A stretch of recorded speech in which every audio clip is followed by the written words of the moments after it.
നമസ്കാരം. Raf talk ഫുട്ബോളിലേക്ക് അവർക്കും സ്വാഗതം. വേൾഡ് കപ്പ് ക്വാളിഫയറിലെ അവസാന റൗണ്ട് മത്സരത്തിൽ അർജന്റീനയ്ക്ക് പരാജയം. ഏകപക്ഷീയമായ ഒറ്റ ഗോളിനാണ് അവർ ഇക്കഡോറിനോട് പൊട്ടിയിരിക്കുന്നത്. ലിയോ മെസ്സി കളിക്കാതിരുന്ന മത്സരമാണ്. തിയാഗോ അൽമൈഡയ്ക്ക് ഡിസ്കംഫേർട്ട് ഉണ്ടായിരുന്നു, അദ്ദേഹം ഉണ്ടായിരുന്നില്ല. അങ്ങനെ കളിക്കാനിറങ്ങിയ ഒരു മത്സരം, ആ കളിയാണ് ഏകപക്ഷീയമായ ഒറ്റ ഗോളിന് പൊട്ടിയിരിക്കുന്നത്. അവർക്ക് പ്രധാനപ്പെട്ട ഡിഫൻഡർ നിക്കോളാസ് ഓട്ടാമെൻഡിയെ 31ാമത്തെ മിനിറ്റിൽ തന്നെ നഷ്ടമായി. 10 പേരായിട്ട് ചുരുങ്ങിയിരുന്നു, ശരിയാണ്. പക്ഷേ കൈസേഡോ 50ാമത്തെ മിനിറ്റിൽ റെഡ് കാർഡ് കണ്ടതോടെ ഇക്കഡോറും 10 പേരായിട്ടുണ്ടായിരുന്നു. ഏതായാലും ഒറ്റ ഗോൾ, എന്നർ വലൻസിയെ പെനാൽറ്റിയിലൂടെ നേടിയ ഒറ്റ ഗോൾ, ആ ഒറ്റ ഗോൾ അർജന്റീനയുടെ വിധി എഴുതുകയായിരുന്നു.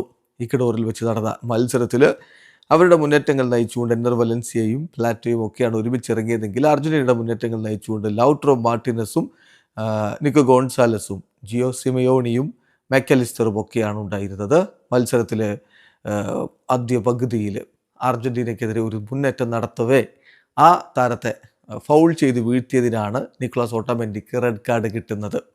അതായത് കൊളംബിയയുടെ താരത്തെ 31ാമത്തെ മിനിറ്റിൽ ഫൗൾ ചെയ്യുന്നു. അയാൾ പന്തുമായിട്ട് അർജന്റീനയുടെ ഗോൾ മുഖത്തേക്ക് ആക്രമിച്ച് കയറുകയായിരുന്നു. അപ്പോഴാണ് അദ്ദേഹത്തെ ഫൗൾ ചെയ്ത് വീഴ്ത്തുന്നത്.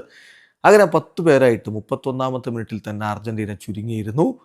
എന്നാൽ ആദ്യ പകുതിയുടെ തൊട്ടു മുമ്പ് ലഭിച്ച പെനാൽറ്റി ഗോളാക്കി മാറ്റിക്കൊണ്ട് എന്നർ വലൻസിയ ഇക്കഡോറിന് ലീഡ് നേടിക്കൊടുക്കുകയും ചെയ്തു. ഇടവേള സമയത്തേക്ക് പക്ഷീയമായ ഒരു ഗോളിന് അവർ മുന്നിലായിരുന്നു.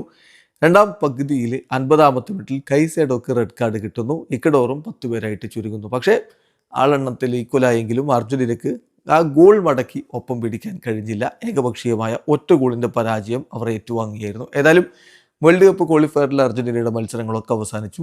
ഇപ്പോൾ 18 കളികളിൽ നിന്ന് 38 പോയിന്റോടെ 1ാം സ്ഥാനത്താണ് അവരുള്ളത്. അങ്ങനെ 1ാം സ്ഥാനവും കൊണ്ട് തന്നെ അവർ വേൾഡ് കപ്പിലേക്ക് വിമാനം കയറുന്നു. വീഡിയോ അവസാനിക്കുന്ന ഫുട്ബോൾ ലോകത്ത് കൂടുതൽ വിശേഷങ്ങളുമായി റാഫ് ടോക്സ് വീണ്ടും എത്താം.